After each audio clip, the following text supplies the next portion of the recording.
What is ID selector? Well, with ID selector, we can select all HTML elements with specific ID. So as we know, in HTML, we can use ID attribute to set unique identifier for our HTML elements. So now we can use ID value to select some specific HTML element and to apply our CSS styles.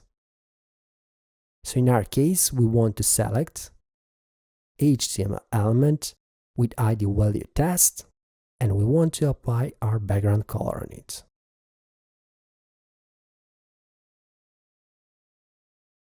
ID selectors always starts with the hash sign.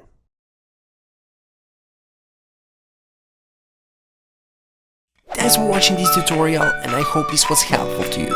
If you like our work, please become our Patreon or simply donate or PayPal. Please remember, even little from you means a lot for us.